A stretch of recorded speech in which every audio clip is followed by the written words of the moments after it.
Ration দুর্নীতিতে তল্লাশি চলছিল জ্যোতিপ্রিয় মল্লিকের বাড়িতে। কেন্দ্রীয় বাহিনীর পহরাতেও চলেছিল বেশ বহর। দিনরাত এক করে চলেছিল তল্লাশি অভিযান। সেবার উত্তর 24 পরগনার অঘোষিত মুখ্যমন্ত্রীর বাড়িতে ইডি ঢুকেছে দেখে অনুগামীরা ভিড় করেছিল বাড়ির বাইরে, কিন্তু সেখানে শুধুই ছিল প্রতিবাদ।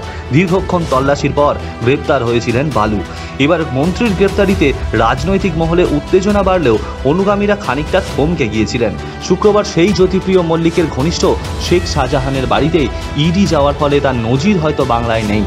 এদিন সকালে সন্দেশখালী তৃণমূল নেতা শেখ শাহজাহানের বাড়িতে তল্লাশি অভিযানে যায় ইডি আধিকারিকরা। তাদের প্রহরাতে ছিল আধা সামরিক বাহিনীও, কিন্তু ইডির সমরসজ্জা স্থানীয় তৃণমূল নেতা শেখ শাহজাহানের দলবলের কাছে দৃশ্যতই ফেল করে গেল।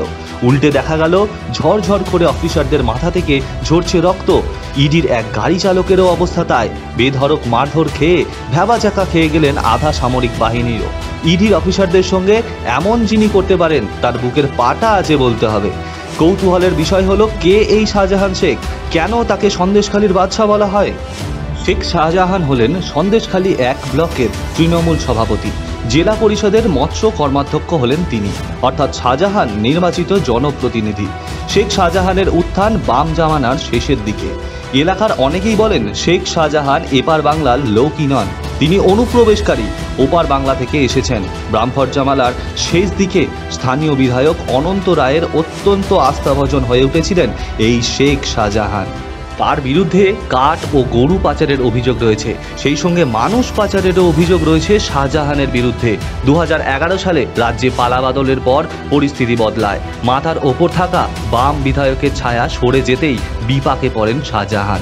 2016 সালে তৃণমূল কংগ্রেসে যোগ দেন। সূত্রের খবর, জ্যোতিপ্রিয় মল্লিক তথা বালুই শাহজাহানকে এনেছিলেন এই জোড়া ফুলে। তারপর তার বদান্যতায় সাংগঠনিক পদ পান শাহজাহান। 2019-এর লোকসভা ভোটে নুসরাত জাহানকে সন্দেশখালীর প্রার্থী করেছিল তৃণমূল। সংখ্যালঘু ভোট একত্র করে নুসরাতকে জেতানোর ক্ষেত্রে একটা বড় ভূমিকা ছিল তার পুরস্কারও জোটে তার। পঞ্চায়েত ভোটে তৃণমূল প্রার্থী করে শেখ শাহজাহানকে। জেলা পরিষদে জিতে কর্মাধ্যক্ষও হন তিনি। ইডির দাবি, রেশন দুর্নীতিকাণ্ডে বড় সড় ভূমিকা রয়েছে শাহজাহানের। এই সূত্রেই তার বাড়িতে শুক্রবার তল্লাশি চালাতে যান ইডি আধিকারিকরা। কিন্তু দোর্দণ্ড প্রতাপ শাহজাহান আবার এলাকার গরিবের মাসিয়া।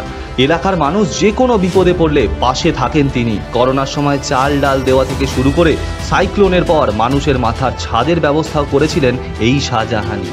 এমনকি তিনি রোহিঙ্গাদের একটা শিবির চালান বলেও অনেকের দাবি। এদিন তার বাড়িতে ইডি হানা দিলে তার অনুগামী তো বটেই, এলাকার মহিলারাও বেরিয়ে এসে বিক্ষোভ দেখান।